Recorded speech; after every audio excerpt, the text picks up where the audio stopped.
அனைவருக்கும் பொங்கல் நல்வாழ்த்துக்கள். இன்னைக்கு இடமலம் என்டர்டெயின்மெண்ட் சேனலை நீங்க பார்த்துட்டு இருக்கீங்க அப்படின்னா பார்த்தீங்கன்னா, தயவுசெய்து சப்ஸ்கிரைப் பண்ணிட்டு பாருங்க. நெறைய குட்டி குட்டி மெஷர்ஸ் எடுத்து நெறைய விதமான கன்டென்ட் என்டர்டெயின்மெண்ட்ல சினிமா மட்டும் இல்லாம சீரிஸ், அதுக்கப்புறம் நடக்கக்கூடிய காசிப்ஸ் எல்லாத்த பத்தியும் தேவைப்பட்டால் பேசலாங்கிற மாரி வித்தியாசமான முறையில தொகுத்து வழங்கிட்டு இருக்கோம். அதனால உங்களோட சப்ஸ்கிரிப்ஷன் ரொம்ப ஹெல்ப்ஃபுல்லா இருக்கும். தலைவரே, என்ன ஒரு நோட் புக்க காலுக்கு நடுவுல வச்சுட்டு ஃபுல்லா அப்டேட்ஸோட உட்கார்ந்திருக்கீங்க. ஃப்ரேம்ல தெரியாது தானே.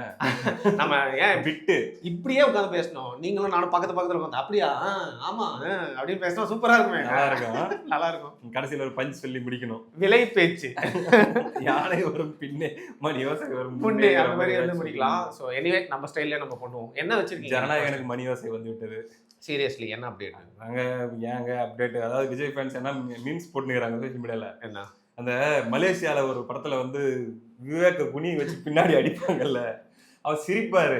ஏன்னா நாங்க அடிக்கிறோம் நீ சிரிச்சிட்டு இருக்கிற மறத்து போச்சு மரத்தமிழனுக்கு அப்படிங்கிற மாதிரி விஜய் ஃபேன்ஸ் எல்லாம் மறுத்து போச்சு. இங்க அடி அப்படியே லைட்டா லெஃப்ட் வா அங்க ஒரு குத்து அப்படிங்கிற மாதிரி ஒரு மாதிரி டோன் ஆயிட்டாங்க. நீங்களே பூவே உனக்காக படத்தை ரிப்பீட் மோட்ல போட்டு வாட்ச் பண்ணிட்டு இருக்கீங்கன்னு கேள்விப்பட்டேன். விஜய் ஃபேன்ஸ்லாம் பழைய படங்களை பார்க்க ரிப்பீட் வாட்ச் பாக்குறதா இருந்தா நான் வந்து லியோ ஃபர்ஸ்ட் ஹாஃப் பார்ப்பேன், பீஸ்ட் பார்ப்பேன். Master first half. பீஸ்ட்னு சொன்னா நிறைய பேர் கடிப்பாங்க. ஆனா உண்மையை சொல்றேன், நான் அதிகமா ரீசெண்ட் டேஸ்ல விஜய் படங்கள்ல அதிகமா ரிப்பீட்டா பார்த்த படம் பீஸ்ட். சரி, எனக்கு ஸ்டைலிஷா பிடிக்கும். ஜனநாயகன் பத்தி பேசணும் முடிவாயிடுச்சு, பேசலாம். பீஸ்ட் எடுத்துட்டதுனால ஒரு சின்ன விஷயம். ஏன்னா செத்த பாம்பு அடிக்கூடாதுன்னு சொல்லுவாங்க. இப்ப செத்துக்கிட்டு இருக்கு, அந்த பாம்பு எலிப்படிக்கிறதுன்னு தப்பே இல்லை. பராசக்தி படத்தின் இயக்குனர் சுதா கொங்கரா அவங்க உங்களை மாதிரி நபர்கள்லாம் அந்த பராசக்தி படத்தை பத்தி நெகட்டிவ் பப்ளிசிட்டி கொடுத்து ஓட விடாம படுக்க வச்சுட்டீங்கன்னு புலம்பிட்டு இருக்காங்க. கொஞ்சம் கூட உங்களுக்கு எல்லாம் மனசாட்சியே இல்லையா? அப்படியே சுதா கொங்கரா நீங்க அப்ரூவர் ஆயிட்டீங்க. சரி, ரைட்டு, அதை நம்ம பேசுவோம், கண்டிப்பா பேசணும். சரி, அதுக்கு முன்னாடி சில குட்டி குட்டி அப்டேட்ஸ் இருக்குது. அதை நம்ம முதல்ல பார்த்தோம். முதல்ல ஜனநாயகன் ரொம்ப எதிர்பார்த்துட்டு இருந்தாங்க. 15ஆம் தேதி சுப்ரீம் கோர்ட்ல ஏதாச்சும் ஒரு விடிவு கிடைக்குமா, 23ஆம் தேதியாச்சும் படம் ரிலீஸ் ஆகுமா அப்படின்லாம் எதிர்பார்த்துட்டு இருக்கக்கூடிய சூழல்ல சுப்ரீம் கோர்ட்டு ஒரு மாதிரி எதுக்குங்க, ஆனா இது ஏற்கனவே எதிர்பார்த்தது தான். எதிர்பார்த்தவங்களுக்கு குழப்பம் பாருங்க. அதாவது நம்மள மாதிரியான ஆட்கள் இது எதிர்பார்த்தது தான். ஆனா நிறைய பேர் ஒரு வேலைக்கு ஏதாச்சும் கிடைக்குமா, பாசிட்டிவான நியூஸ்ன்னு சொல்லி எதிர்பார்த்தாங்க இல்லையா, அவங்களுக்கு டிசப்பாயின்மெண்ட் என்னன்னா, ஏதான் உங்களுக்கு ஹைகோர்ட்ல பெண்டிங் இருக்கு, முதல்ல அதை பார்த்துட்டு அதை முடிச்சுட்டு அப்புறமா வாங்க அப்படின்னு சொல்லி நிராகரிச்சிட்டாங்க. இது ஒரு அப்டேட். ஓகே, நெக்ஸ்ட் அப்படியே அடுத்து போனோம்னா, தனுஷ் அவர்களுடைய 54வது படத்துடைய அப்டேட் வெளியே வந்திருக்குது. அதை பாத்தீங்களா? அவர் பேர் கரசாமியோ காரசாமியோ அந்த மாதிரி ஏதோ படத்துல பேர் டைரக்டர் இருக்கு. அதை நான் பார்த்து மறந்துட்டேன். யார்? போர்த்தொழில் படத்துடைய இயக்குனர். கதையுடைய ஒன்லைன் என்ன பேசிக்கிறாங்க அப்படின்னா, கிராமத்துல இருக்கக்கூடிய அதாவது வில்லேஜர்ஸ் போயிட்டு ஒரு பேங்கை கொள்ளையடிக்கிற மாதிரியான லைன் சொல்லி ட்விட்டர்ல தான் பார்த்தேன். ஓகேவா, புதுசா இருக்கு, நல்லா புதுசா இருக்கு. ஆமா, வித்தியாசமா இருக்கு. மேபி பீரியட் ஃபிலிமா என்ன அப்படிங்கறத நம்ம வெயிட் பண்ணி, பீரியட் ஹெய்ஸ்ட் மூவியா இருக்கும் போல இருக்கு. இருக்குமா அல்லது இப்ப கரண்ட்ல நடக்கிற மாதிரியா தெரியல. பட் இன்ட்ரெஸ்டிங்கான லைனா இருந்துச்சு, நல்லா இருக்கு. சிவசாமின்னு எப்படி நம்ம மைண்ட்ல அது பேர் ஏறிச்சோ அந்த மாதிரி இந்த கரசாமி அப்படிங்கிறது ஏறும்னு சொல்லி அடிச்சு சொல்றாங்க. இதெல்லாம் ஒரு பக்கம். Okay, right. அடுத்ததாக இசை ஜிவி பிரகாஷ்ங்க கண்டிப்பா செய்வார், மீண்டும் சேர்கிறார்கள் செய்வார் அப்படிங்கிறதையும் எடுத்துக்கலாம். அடுத்து இன்னொரு முக்கியமான ஒரு விஷயத்த நான் இதுல சந்தோஷமா ஷேர் பண்ணணும் அப்படின்னு ஆசைப்படுறேன். நம்முடைய நண்பர்களுக்கு, வெல்விஷர்ஸ்க்கு எல்லாருக்குமே. சல்லியர்கள் திரைப்படம் பாத்தீங்கன்னா தியேட்டர்ல கொண்டு வர்றதுக்கு அவ்வளவு கஷ்டப்பட்டாரு சுரேஷ் காமாட்சி அண்ணன், ப்ரொடியூசர். ஆனா இப்ப நான் கேள்விப்படுற செய்தி என்னன்னா, முதல்ல ஓடிடி பிளஸ்ன்ற ஒரு தளத்துல வந்துச்சு. அடுத்த படம் நெக்ஸ்ட் இப்ப அமேசான்லயும் வரப்போகுது, அடுத்து இதுலயும் ஆஹாலையும் வரப்போகுது. அப்படி எவ்வளவு முடியுமோ அவளை கொண்டு சேர்த்துட்டார். அவருடைய பெரிய கனவு ஆசை என்ன தெரியுமா, இந்த படத்துல எத்தனை தடை போட்டாலும் சரிடா, எங்க இனத்தின் கதையை, எங்க மக்களின் கதையை எவ்வளவு பிளாட்ஃபார்ம்ல கிடைக்குதோ அவ்வளவு பிளாட்ஃபார்ம்ல கொண்டு போய் சேர்ப்பேன் அப்படின்றதுல அவர் ப்ரூவ் பண்ணிட்டாரு.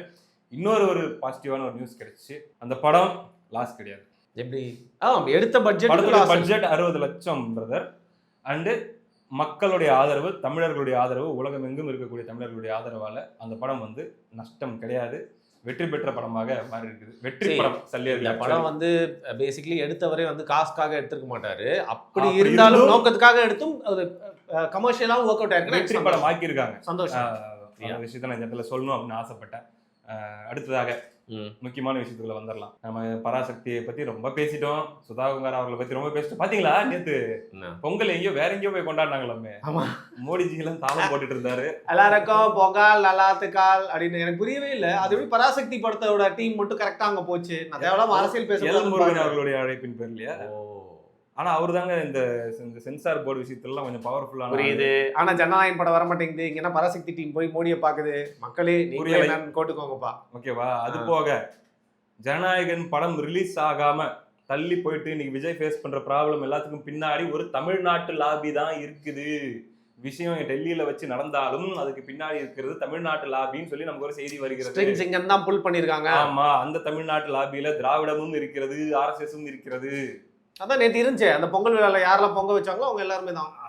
அவங்க வந்து பெனிஃபிட் கிடைச்ச ஒரு படக்குழு அப்படின்னு எடுத்துக்கலாமே தவிர, வேலை பார்க்கறது இங்க இருந்து ஒரு குரூப் வேலை பார்த்துட்டு இருக்குது. ஆட்கள் கூட நமக்கு பேர்லாம் தெரியும், பட் சொல்ல வேணாம். எதுங்க பெனிஃபிட்? காலி தேட்டரா ஓட வச்சுட்டு இருக்கீங்களா? உங்கள மாதிரி விமர்சகர்கள் எல்லாம் அந்த படத்தை படுக்க வச்சு அதான் பெனிஃபிட்டா? படுக்க வச்சு, நிக்க வச்சு, சரி விடுங்க. குட்டி போட வச்சு. அடுத்த பாயிண்ட்க்கு போயிடலாம். All positions. யா. பிரதர், அடுத்த பாயிண்ட்க்கு போயிடலாம். சுதா குங்காரா அவர்களுடைய அந்த சாபம். நல்லா ஆடா இருப்பீங்க நீங்க எல்லாம், சமா போயிருவீங்க அப்படிங்கிற மாதிரி இன்னும் கடுமையா பேசியிருக்காங்க. ரவுடிஸ், குண்டாஸ் அப்படின்ட்டுலாம் சொல்லி விஜய் ஃபேன்ஸ். ஆமா, படத்தை பொறுக்கிட்டீங்க, இப்ப குண்டாசுன்னீங்க. இதோ உங்க மாநிலத்துல போய் பேசுங்க. எங்க மாநிலத்துல வந்து இப்படிலாம் பேசியிருக்காங்க. நான் என்ன கேக்குறேன், ப்ளூ சட்டையும் தான் ரிவ்யூ கொடுத்தாரு. வச்சு என்ன சக்கரை பொங்கல் ரசம் நம்ம இருக்குன்னு சொல்லிட்டாரு. இப்ப அவரு என்ன குண்டரா இல்ல ரவுடியா, ஸ்லாண்டர், டார்கெட்டட் ஸ்லாண்டர், பிளான்டு ஏதாவது சொல்றாங்கல்ல, ரூட் மாஃபியா, அதெல்லாம் ப்ளூ சட்டை வராரான்றதை செக் பண்ணிக்கணும். பரத்வாஜ் ரங்கன் பேடியா என்ன சொல்லுவாங்க, பேல்டி, சாரி பேடி, வாட் எவர். அவர் அந்த படத்துக்கு பயங்கர நெகட்டிவான ரிப்போர்ட் தான் கொடுத்துருக்காருங்க. அவரும் ஃப்ரெண்ட்ஸ் தானுங்க சுதா குங்காரா அவர்களுக்கு. இப்போ அவரும் என்ன ரூட் மாஃபியாவா இல்லை வந்து என்ன சொல்றது, சுதா குங்காரா அவர்கள் மீது வன்மமா, குண்டாவா அவரும், அதையும் அவங்க தான் சொல்லணும். அதோட சேர்ந்து இப்போ நேற்று இருந்து இன்னொரு விஷயம் ஒன்று ஓடிட்டு இருக்குது. என்னன்னா, நெல்சன் ஒரு கேரக்டர் இப்போ உள்ள வருது இந்த இடத்துல. பீஸ்ட் படம் வந்தப்ப பயங்கரமான எக்ஸ்பெக்டேஷன். எந்த அளவுக்கு எக்ஸ்பெக்டேஷன்னா, படம் விஜய் வந்து அவருடைய ட்விட்டர்ல ரிலீஸ் பண்ண ஃபர்ஸ்ட் லுக் போஸ்டர்ஸ்லயே ஹையஸ்ட் லைக்ஸ், ஹையஸ்ட் ரீட்வீட்ஸ் இப்போ வரைக்கும் வந்த படம் வந்து பீஸ்ட். அது போக ஃபர்ஸ்ட் டே கலெக்ஷன்ல இப்போ வரைக்கும் தமிழ்நாட்டில் வந்து ஹையஸ்ட் இருக்கிறது வந்து பீஸ்ட் தான். அப்படி எதிர்பார்ப்போட வந்த ஒரு மூவி. ஆனா அந்த மூவி என்ன ஆச்சுன்னு சொல்லி உங்களுக்கு தெரியும். ரிப்போர்ட்ஸ் பலன் பழந்தாங்க. அந்த டைம்ல செஞ்சுட்டாங்க. கேஜிஎஃப் 2 வந்துச்சு பாருங்க செகண்ட் டே. இன்னும் அந்த கேஜிஎஃப் 2ஓட யஷோட கம்பேர் பண்ணி போட்டு சாத்துன்னு சாத்துறாங்க. படமும் சுமாராதாங்க இருந்துச்சு, ஒத்துக்கறாங்க. போட்டு சாத்துன்னு சாத்துறாங்க. நெல்சன் வந்து அந்த சான்ஸை மிஸ் பண்ணிட்டாரு. உண்மை அதான். நான் சொல்றது என்னன்னா, என்ன நடந்துச்சுன்றதை ஞாபகப்படுத்துறேன். சரி, ஓகே. வளர்க்குறாங்க யாரு, அதர் ஆக்டர்ஸ் உடைய ஃபேன்ஸ். சரி, அவங்க மட்டுமானா இல்ல, விஜய் ஃபேன்ஸும் சரி சேர்ந்து தாக்குறாங்க. அந்த ஒரு ஜூஸ் கடையில ஜூஸ் குடிச்சிட்டு வடிவேல் ஓங்கி குத்துவார்ல, வடிவேல் குத்து வாங்குவார் சிங்கமுத்து கிட்ட. இல்ல, எல்லா சைடுல இருந்தும் நெல்சன் வந்து அந்த ஒரு டெம்ப்ளேட்டை வச்சு அதுல நெல்சன் ஃபேஸை வச்சு யோசிச்சு அடிச்சிட்டு இருந்தாங்க நெல்சனை. கிட்டத்தட்ட 6 மாசம் 1 வருஷத்துக்கு. எக்ஸ்ட்ரீம் லெவல், பீக் லெவல் அவருடைய ஒரு பேட் டைம்னு சொல்லலாம் பீஸ்டுக்கு அப்புறம். ஆனா யாரையும் நெல்சன் சாபம் இல்லை, யாரையும் திட்டலை. நீங்கள் தாண்டா எங்களை டார்கெட் பண்ணி அடிச்சிங்க, இல்லை நீங்கள் இதுடா அதுடா அப்படின்ட்டுலாம் யாரையுமே சொல்லலை, ப்ளேம் பண்ணல. அந்த ஹேட்ரடை கூட வந்து என்னால் ஹேண்டில் பண்ண முடியலன்னு கூட சொல்லலை. சைலண்ட்டாக போயிட்டு ஒர்க் பண்ணாப்புல. அடுத்த படத்துக்கு ஒர்க் பண்ணி டெவலப் பண்ணி ஏன்னா ரஜினியுடைய ஜெயிலர் கிடச்சிருச்சு. ஆனால் அதுக்கு முன்னாடியே கொடுத்த கால் ஷீட், ரஜினி கொடுத்த கால் ஷீட்டு. அதுக்கப்புறம் பீஸ்ட் சரியாக போகாமல் போச்சு. இப்போது அடுத்து இன்னொரு கதையை டெவலப் பண்ணுறாங்க சோஷியல் மீடியாவில். என்னென்னா, நெல்சன் வேணான்னு ரஜினி நினைக்கிறாரு, நெல்சன் மேலே நம்பிக்கை போயிடுச்சு, கேஎஸ் ரவிக்குமாரை வந்து டைரக்ட் பண்ண சொல்கிறாரு, நெல்சன் சும்மா ஒப்புக்கு சப்பா மாதிரி சும்மா பேர் தான் நெல்சன் அப்படின்ட்டு அந்த படம் அப்படின்னு செய்தி வரும். இவ்வளோ பெரிய இன்சல்ட் இதெல்லாம். அதுக்கப்புறம் பார்த்தீங்கன்னா, விகடனில் ஒரு உங்களுக்கு தெரியுமே, அப்படியே உட்காந்துருக்கிறீங்க, சொல்லுங்க. இல்லை சொல்லுங்க. விகடனில் ஒரு பாராட்டு விழா, சாரி இந்த விருது வழங்கும் விழா, அதில் வர ரஜினி ஏறி பேசுவார் மேலே இதுல நெல்சனை பத்தி.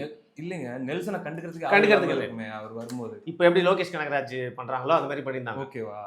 அப்போ அந்த ஒரு வீடியோ ஒன்று வைரல் ஆச்சு. இவரும் ரெடின் கிங்ஸ்லி மட்டும்தான் வந்துட்டு இருப்பாங்க. அதுக்கப்புறம் ஏதோ மேலே இருக்கிற ஆங்கர் ஏதோ அவர் உசுப்பேத்துற மாதிரி பேசும்போது கும்பிட்டுருவாரு, ஏங்க வேணாங்க விட்டுருங்க, ஏற்கனவே நடந்துட்டு இருக்கிறது போதும், நான் எதுவும் பேச விரும்பலன்ட்டு. மனுஷன் சைலண்டாவே இருந்து அடுத்த படத்துல ப்ரூவ் பண்ணாங்க. ஜெயிலர் நேஷனல் லெவல்ல படம் வந்து பாத்தீங்கன்னா எல்லா டெரிட்டரிலையும் ஹிட்டு. ஆந்திரால சும்மா அதே சிரஞ்சீவியை பொழந்துச்சு பாருங்க, அடிச்சு விட்டுருச்சு. ஓகே, பொழந்து கட்டிடுச்சு ப்ரோ ஜெயிலர். சிரஞ்சீவி படம் அப்படியே ஃபிளாட் அந்த டைம்ல. நான் சிரஞ்சீவி மேல நெகட்டிவிட்டிலாம் இல்லை, சொல்றேன்.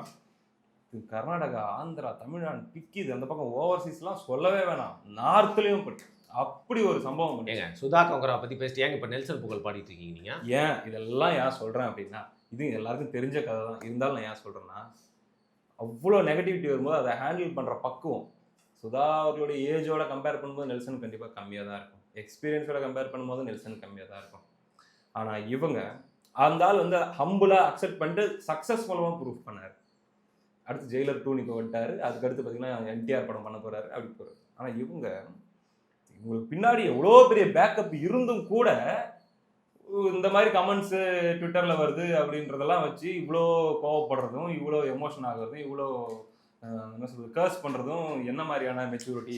ஓனிங் அப் டு இட்னு சொல்லுவாங்க. ஃபர்ஸ்ட் நம்ம படம் ஓடல அப்படிங்கிறத வந்து அவங்க ஒத்துக்கல. அவங்க படம் நல்லா இருக்குன்னு மேபி நினச்சிருக்காங்க போல. இல்லை இப்படி ஒன்று இருக்கும். எல்லாருமே திரும்பி வந்து சுதா கொங்கராவை தான் பார்த்துக்கலாம். என்னங்க படம் நல்லா இல்லைன்னு சொல்கிறாங்க அப்படிங்கிற பட்சத்தில் என்னை பொறுத்த வரைக்கும் நம்மளுக்கு அரசியல் ரீதியாக நிறைய முரண்கள் இருந்தாலும் நான் உங்ககிட்ட என்ன சொன்னேன், ஜனநாயகன் படத்தோட ட்ரெய்லர் பார்க்குறப்போ பராசக்தி படத்தில் கான்டென்ட் இருக்க மாதிரி இருக்குது, ஓடிடும்னு தோணுதேன். அப்படி இருக்கிறப்போ இவங்க கொஞ்சம் சுமாராக எடுத்திருந்தா கூட படம் ஓடி இருக்கும் பதர். இதை வந்து எதிர்கருத்துவங்களும் கூட வந்து பார்த்து ரசிச்சிருப்பாங்க. மொழி போராட்டத்தை பற்றி பேசுனேன். பட் படம் லிட்டரலி எந்த ஆடியன்ஸுமே ஒட்டலான்ற மாதிரி நீங்கள் தான் எடுத்து வச்சிருக்கீங்க. ஸோ உங்கள் மிஸ்டேக்கை நீங்கள் புரிஞ்சுட்டு நீங்கள் சொன்ன மாதிரி லெசன் மாதிரி அடுத்து உங்களோட ஒர்க் மூலியமாக அதை காட்டாமல் அவங்க எப்படி பண்ணிட்டாங்க, இவங்க அப்படி பண்ணாங்க, புலம்புறதை தாண்டி சின்ன படத்துமா சாபம் விடுற லெவலுக்கு போறதுலாம் அது என்ன சொல்லியிருக்காங்க குண்டாஸ் உங்களை தான். சரி நீங்க தான் 90 நாட்களில் வெயிட் குறைச்சு இல்லங்க, நீங்க தான் அந்த படத்தை ரொம்ப இது பண்ணி போட்டிருந்தீங்க. மறுபடியும் பச்சை சட்டை எஸ்கேப் ஆகுற மாதிரி பர்பிள் சட்டை எஸ்கேப் ஆகுது. Right bro. ஆனா ஓப்பனா சொல்ல போனா அந்த படம் ஓரளவுக்கு நல்லா இருந்ததா என்னோட ரிவ்யூல கூட இதெல்லாம் நல்லா இருந்துச்சு, பட் அரசியல் ரீதியா நான் ஏத்துக்க மாட்டேன்னு தான் சொல்லியிருப்பேன். சுத்தமா ஒட்டவே இல்லாத படத்தை எடுத்துட்டு நீங்க இப்படி புலம்பிட்டே இருந்தா என்ன ஒரு கேட்டுக்கங்க. ஆமா. சோ அது வந்து அவங்களோட அடுத்த படத்துல தான் காட்டணும் தலைவர். எனவே புரிந்து கொண்டு அடுத்து வரக்கூடிய படத்தில் நீங்கள் ஒரு தரமான ஒரு படைப்பு இந்த இறுதி சுற்று மாதிரி கொடுப்பீங்க என்று முழு நம்பிக்கை. மாதவன் போன் எடுக்க மாட்டாராம். சரி, சூர்யாவும் போன் எடுக்க மாட்டாராம். அந்த ரித்திகா சிங்ல பாக்ஸர் அவங்களும் போன் எடுக்க மாட்டாங்க. சரி, இப்போ இதோட வீடியோ முடிக்கிறேன். ஆகாஷ் பாஸ்கரன் போன் பண்ணிட்டே இருக்காராம், இவங்க எடுக்க மாட்டாங்க. இன்பன் உதயநிதி அவர் வந்து அவர் தான் இந்த படத்தை டிஸ்ட்ரிபியூட் பண்ணிருக்காருன்னு அவருக்கே தெரியாதான். ஓகே, மீண்டும் வாருங்கள் தோழர் சுதா கொங்காரா. தோழரா, நன்றி.